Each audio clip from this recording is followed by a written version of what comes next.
Bonjour Thierry. Bonjour. Alors nous sommes en compagnie de Thierry Desseux, qui est un éminent auteur nivernais et au salon de Varennes-Vauzelles, le train des livres. Alors Thierry, je sais que tu as une grosse actualité parce que tu es un auteur prolifique. Et donc là tu as ramené combien? 1, 2, 3, 4, 5 livres et un CD. Alors lequel dont tu voudrais nous parler en premier?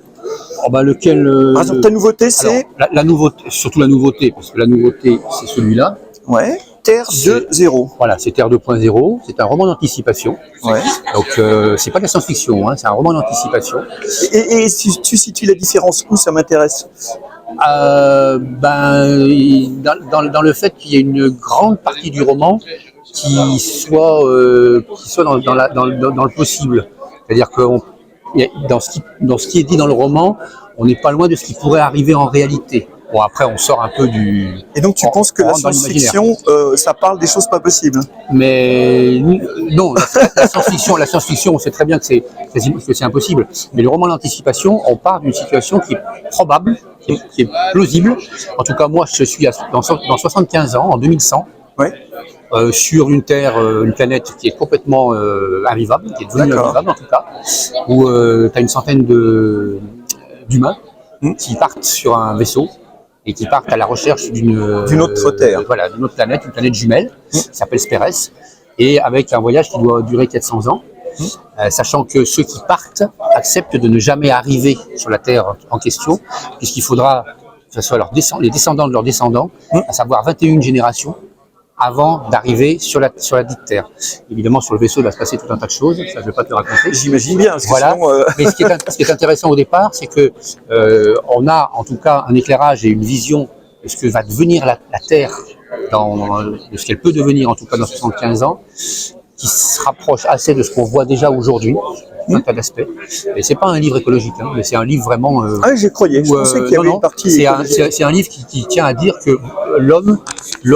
est-ce que l'homme doit continuer à se comporter comme il se comporte par rapport à sa propre planète, et en tout cas ce qu'il en a déjà fait.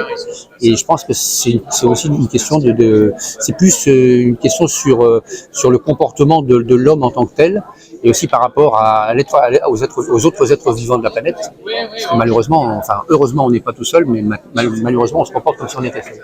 Voilà, ça c'est vraiment une curiosité, et c'est une telle curiosité d'ailleurs que les gens qui n'ont pas l'habitude de lire ce genre de livre me donnent d'excellents retours, et justement me disent c'est vraiment surprenant, c'est une vraie curiosité. Donc moi je le recommande tout à fait. Voilà. D'accord. Et puis autrement, j'ai évidemment d'autres ouvrages, des affaires criminelles qui ont ouvert la marche il y a longtemps. Oui. Là c'est le deuxième, bon, le premier je l'ai pas avec moi aujourd'hui.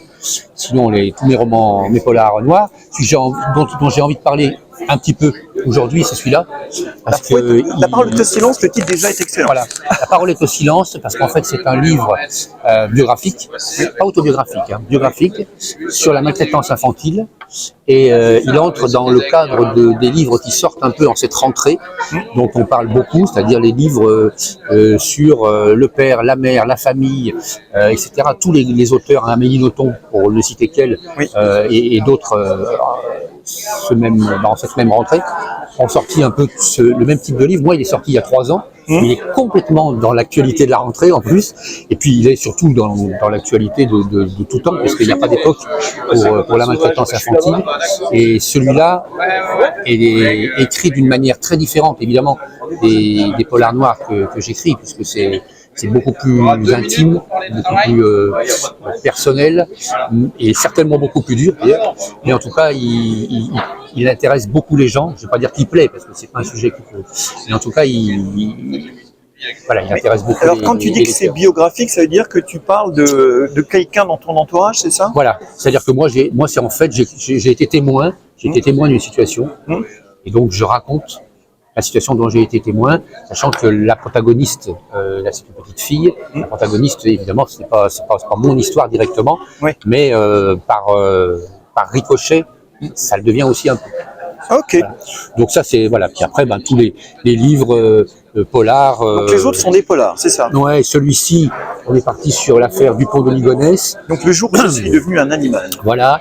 Donc là, on part sur le postulat de Dupont de Ligonnès, c'est-à-dire que il prépare son meurtre, on le voit faire pendant une semaine de manière très chirurgicale, il organise la tuerie de toute sa famille. Bon, ça, on peut dire, c'est attendu, mais ce qu'on ne sait pas, c'est ce qu'il va faire après.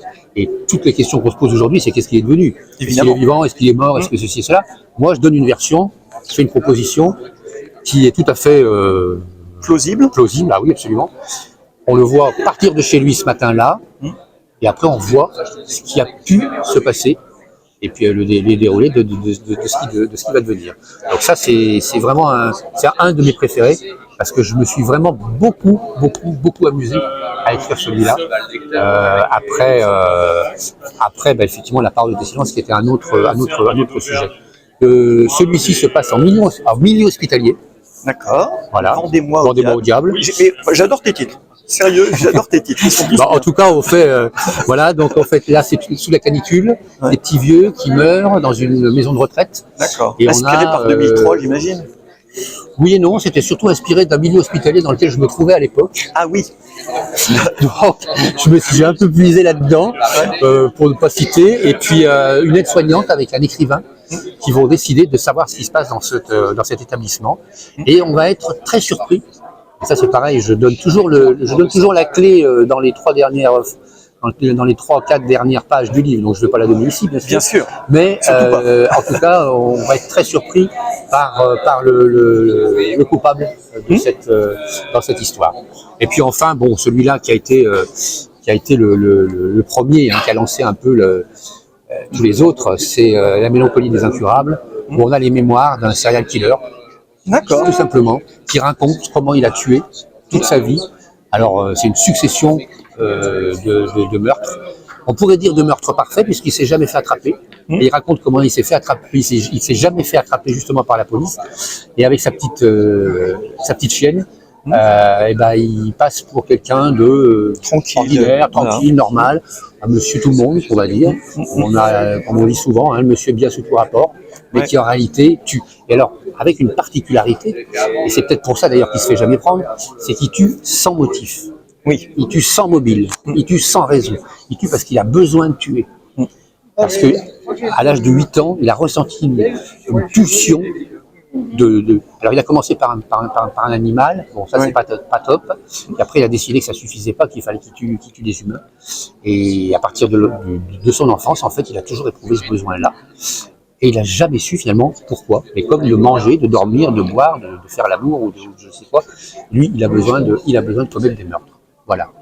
Donc c'est un peu tout le panel que je propose aujourd'hui à Varennes-Vauzelles en compagnie de tous les écrivains que je redécouvre. Je suis très ému aujourd'hui et très content de retrouver des visages comme le tien d'ailleurs, connus et que je n'ai pas vu depuis très longtemps, parce que la maladie m'avait un petit peu arrêté dans mon envol, et aujourd'hui je suis ravi. Et bien c'est pour ça, hier, quand j'ai vu que tu étais là, que je me suis dit, Thierry Desseux, c'est ma priorité. C'est très gentil à toi en tout cas. Et moi en tout cas, c'était aujourd'hui un grand moment de revenir sur un salon, un vrai salon, et d'être parmi vous aujourd'hui. Alors, on ne va pas se quitter non plus sans parler de ton CD. Ah, l'album.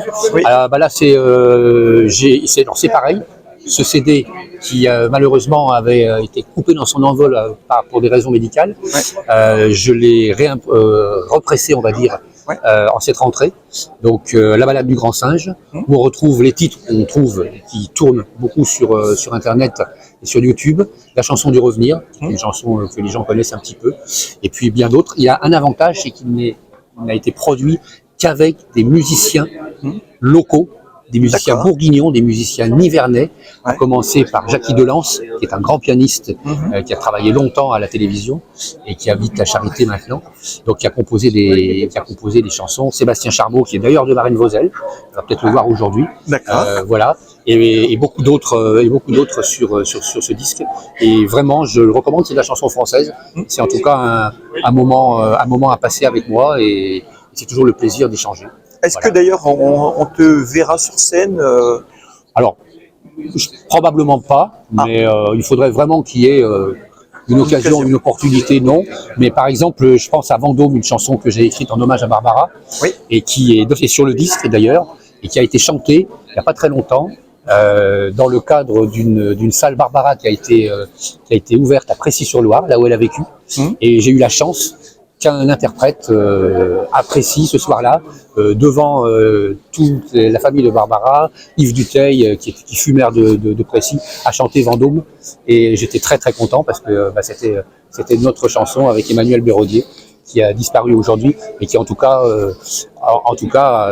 a fait voyager cette chanson jusque là. Alors, tes chansons, tu écris les textes, j'imagine? Alors moi, je suis pas du tout musicien.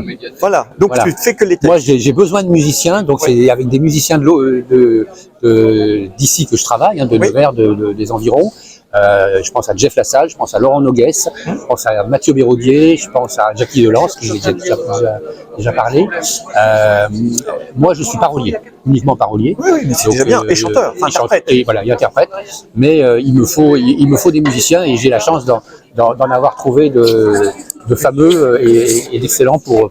Mais alors, qu'est-ce qui t'a amené à la chanson? Parce qu'on n'est pas tout à fait dans le même domaine que l'écriture. C'est une rencontre il y a presque 30 ans, avec Emmanuel Béraudier, Mathieu Béraudier, qui est un compositeur. C'est un ami de très très longue date. On s'est rencontrés à Nevers à l'époque. Moi, j'avais 20 ans, lui aussi. On a commencé, il était passionné de chansons françaises, je l'étais, j'écrivais des textes, il faisait des musiques, et on a décidé comme ça de faire des chansons. Ça, c'est mon 3e album. Oui, troisième. Et avec lui, on a fait toutes les chansons pendant des années, et des spectacles aussi, parce qu'à l'époque on faisait aussi des spectacles sur la Nièvre. Et malheureusement il a disparu en 2018, mais sur son conseil aussi de ne jamais lâcher, j'ai continué avec d'autres musiciens, et aujourd'hui j'associe son travail de l'époque avec le travail des musiciens d'aujourd'hui. Et on continue dans l'amour de la chanson française, de la bonne chanson française, parce qu'on n'en trouve plus beaucoup aujourd'hui. Oh, il y en a, il faut fouiller un peu plus. Voilà, il faut fouiller un peu plus. Je pense aujourd'hui, parce que à Jeanne Chéral, je pense aujourd'hui à Thomas Fersen, qui a sorti d'ailleurs un album il n'y a pas longtemps. Et c'est cette chanson-là que j'aime, c'est Il y a de la poésie. Voilà. Oui, où il y a des vraies paroles avec des vraies histoires, voilà. Et si possible, beaucoup de poésie, et ça c'est important dans le monde dans lequel on vit aujourd'hui.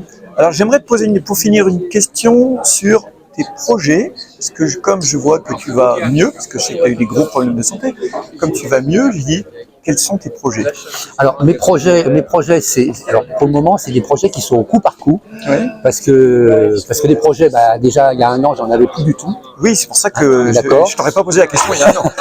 Voilà, donc des projets, j'en ai aujourd'hui parce que je renais un peu de mes cendres, parce qu'avec une greffe, c'est quand même quelque chose de très particulier.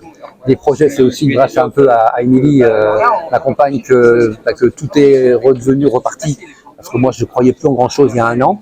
Donc la ressortie du disque, le livre, le nouveau roman. Donc, je te dirais que pour le moment, ça va au coup par coup. On essaye de pas trop voir trop loin, mais on fait déjà des choses. Là, les projets, c'est que je signe jusqu'au mois de décembre, jusqu'à Noël, dans les librairies de Nevers. Donc je vais signer à la FNAC, aussi près à la Maison de la Presse. Et puis je serai également sur le salon de Nevers au mois d'avril, le salon au Palais Ducal.